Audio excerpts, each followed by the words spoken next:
Hello everyone, this is session 24 for the BSc third semester mathematics course of Gulbarga University Kalaburgi. Here I am going to cover some more theorems on Riemann integrals, corollary 1 and 2. Before going to the topic, just recall the previous session where we have proved the theorem 10, that is Starbuck's theorem.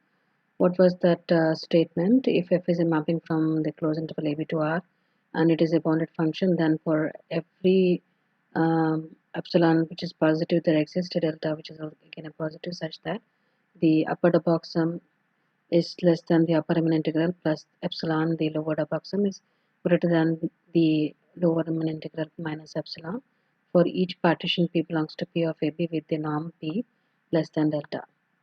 So based on that Debye theorem, we have got corollary 1.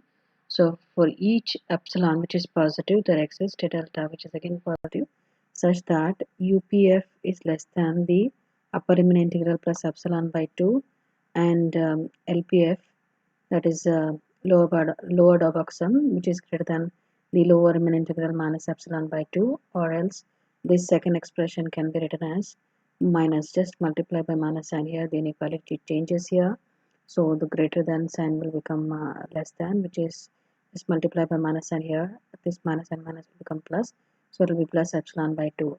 And we know that the oscillatory sum WPF is given by the upper Riemann sum minus the lower Riemann sum, so it is UPF minus LPF. So this is strictly less than, because we have the value of UPF that is given by the upper Riemann integral of f of x dx plus epsilon by 2, and the LPF is given by this value here, minus of, just multiply by minus sign here, so it will minus, and lower Riemann integral f of x dx minus epsilon by 2. So just multiply this by this bracket by minus sign, so what you get, this minus and this minus and minus will become plus. So the upper Riemann integral f of x dx minus this one and this plus epsilon by 2 plus epsilon by 2, so it will be just epsilon for any partition P with the norm P which is less than delta. So the oscillatory sum is always less than the difference of the upper and lower Riemann integral plus the epsilon value. Next we have corollary 2.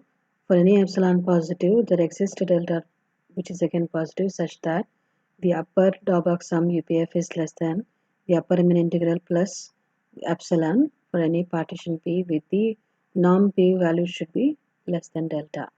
Let's consider the difference. Just take it on the left side. This will be what? UPF minus in upper Riemann integral is less than epsilon. Just bringing this integral on the left side, so we get this value. This can be written as uh, this the sum is lying between 0 and epsilon, because the upper sum is always greater than or equal to the upper Riemann integral. So whenever you write it, the meaning of this will be what? The value of this will be lying between minus epsilon to plus epsilon, because minus epsilon is less than 0. So if you write it any value which is lying between, just use this mod of z is less than a. What is the meaning of that? It is this value of z is lying between minus a to plus a. Just use this uh, relation in this expression. So what you get?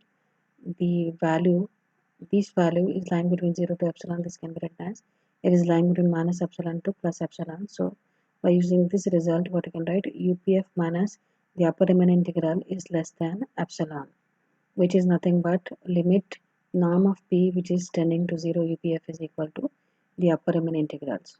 So which is your equation 1. As the norm of P tends to 0, the number of subintervals will increase. The number of subintervals will increase and it will tend to infinity. As n tends to infinity, the norm P value will be tending to 0. So from this expression 1, what you can write, the upper Riemann integral f of x dx can be written as the limit norm of P which is tending to 0 UPF is equal to limit of n tends to infinity UPF. Both means the same. Either you can write norm of P tends to 0 or n tends to infinity. Call this as equation 2. So we have proved it for the upper Riemann integral. Now we can similarly prove it for the lower Riemann integral, which is, this is for your LPF. Now it will be for your, so this was second equation 2 was for UPF. Now it is limit norm of P tends to 0, LPF is equal to limit n tends to infinity, LPF. This is your equation 3. Note, the above results are very useful in solving the problems of integrability. So these are the basic results for calculating the upper Riemann integral and the lower Riemann integral for any function. So we have got next multiple choice questions. If f is a mapping from AB to R is a bounded function, then for any positive value epsilon, there exists a delta which is positive, and for each p belongs to P of AB, with the norm of P is less than delta, such that what we have, this is nothing but your Dauber's theorem. So the answer is both A and B. As the number of subinterval becomes large, that is, as n tends to infinity, the norm of P will be tending to 0. So the answer is A in this case. Third question, which of the following is correct? So you need to check it. Uh, the upper Riemann integral is equal to limit norm of P tends to 0 UPF, which is equal to, no, B is not correct, C, even C is not correct. So the answer is the first one, that is the upper Riemann integral f of x dx is always equal to this UPF. Both will be UPF. Either you can write norm of P is tending to 0 or n tends to infinity. So again, fourth question, which of the following is correct? So same case applies here. This is for the lower Riemann integral. So for lower Riemann integral, we'll be having LPF. So the answer is C for this case. So these are the references. Thank you for watching.